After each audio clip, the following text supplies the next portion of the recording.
talked about those estrus alert patches, and hopefully you can see on the back of these cows, those cows have been ridden. There's 4 of them that were definitely had been in early morning hours. So I'm gonna get those up and breed those. I think there's another one that's coming in. There'll be 2 more that if they don't come in, I'll breed them at 66 to 70 hours. So we're getting ready to sort those 4 off that need to be bred. And I haven't ever filmed the AI sequence, but I will try and do that once we get them in the chute.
As you can tell, the difference between the two, the first one was a little tough getting to the cervix or getting it started. This one was quite a bit different and quite a bit easier.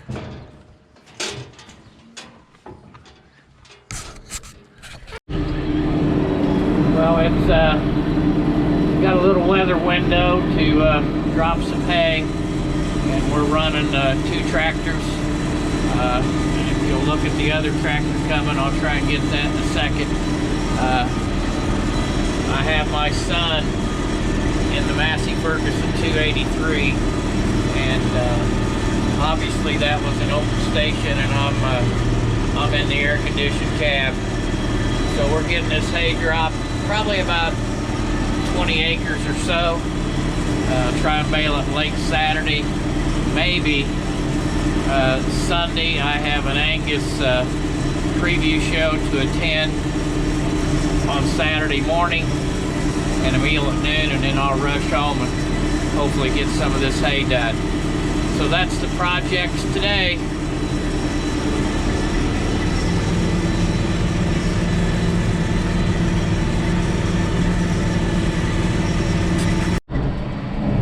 Well, I just finished up about 20 acres, I would guess.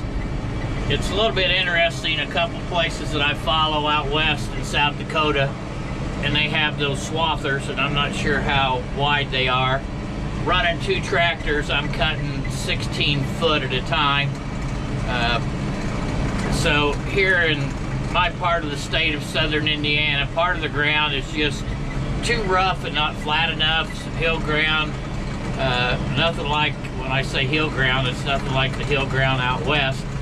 But swathers just wouldn't work here on my property. So in most places here in Indiana, they're going to use disc mowers or disc bines. So that's just a little update on the hay.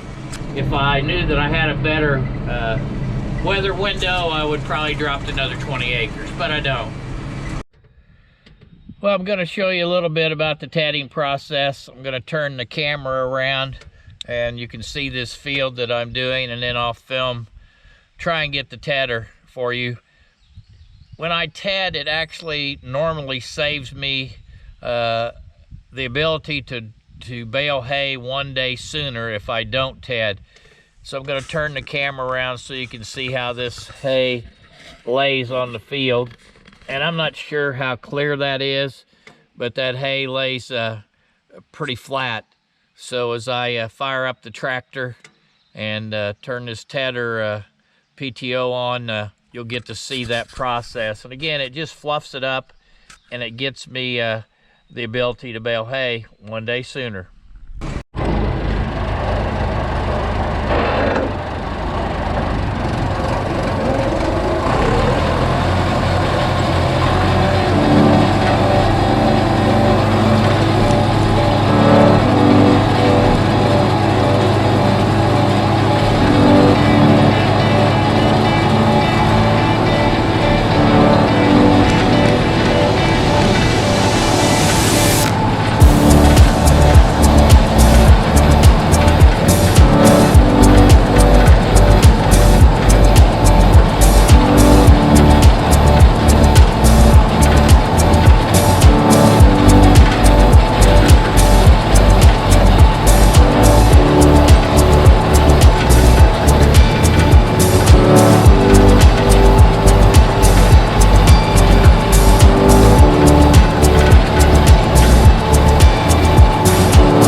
Well, I finished tedding, and I want to say a couple things about that. I think I mentioned earlier, you have to do that early because you can tell by the video it's a pretty aggressive process, and you certainly don't want to beat the leaves off of your clover, your alfalfa, or whatever type of legume you're baling or getting ready to rake.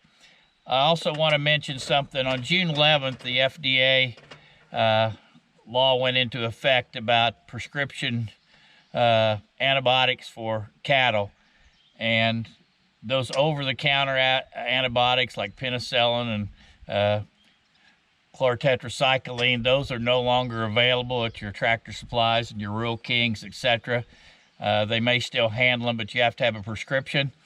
There's a really good podcast on by the president-elect of the Indiana Beef Cattle Association, speaking with Dr. Brent Marsh of the Indiana Bureau of Animal Health.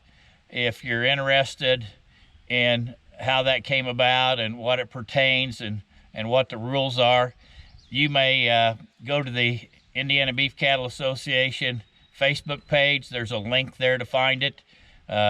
You can also search on Spotify and Anchor and search for IN2TO beef.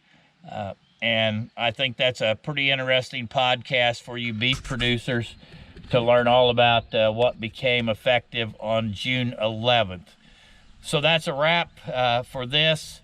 Again, appreciate everyone who watches these videos. We ask that you share those with people who might be interested, and every subscriber that we get helps benefit the channel, so we ask you do that as well. So thank you for watching.